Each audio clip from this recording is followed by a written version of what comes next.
The Prime Minister has been forced to defend his personal lawyer again after court documents reveal Ken Whitney was involved in a sham for a bankrupt property developer. In 2014, the High Court found Mr Whitney helped to set up a blind trust, which the judge described as a sham to conceal the developer's identity and allow him to carry on his business. It follows allegations that Ken Whitney was also involved in pressuring the government not to review the foreign trust regime in New Zealand. Our political reporter Demelza Leslie has been following this story as it's unfolded today and joins us from our gallery office. Welcome, Demelza. What involvement did Ken Whitney have in what the High Court judge described as a sham? Well, Ken Whitney was instrumental in setting up this trust in 2009.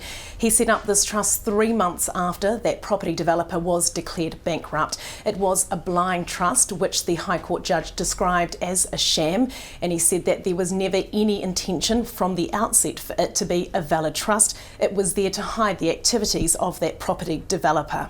Okay, what has been the political reaction to this in Wellington today? Well, the Prime Minister has been asked about this. He said that he has, complete faith in Mr Whitney. He said that obviously as a lawyer, Mr Whitney is dealing with a lot of people in a lot of different situations, and in all of his dealings with Ken Whitney, they've been thoroughly ethical. However, the Labour leader, Andrew Little, believes that Mr Whitney has some questions to answer, and he believes that, if this was a personal advisor of his, he'd be worried. Okay. It's very difficult with a story like this, isn't it, to assess whether it is transcending the kind of circles that operate around the beehive. Are you getting a sense that this is going out into the population at large, that this is one of the stories that people give a damn about, or is this another one of the stories that people talk about endlessly in media and political circles that don't really affect the Prime Minister? Look, this is a very big political issue, and it is something that is pretty big here in Parliament, and I'm not sure whether the general public will be all that concerned, because this story obviously is now getting several legs to it.